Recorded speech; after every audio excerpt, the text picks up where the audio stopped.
కన్నులతో చూసే లోకం ఎంతో అందముగా సృష్టించబడెను భూలోకం. దేవుని ఆలయముగా ఈ దేహం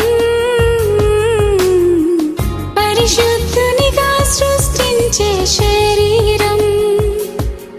నా దేవుని సృష్టియేగా ఈ లోకం, నా సృష్టికర్త పనియేగా.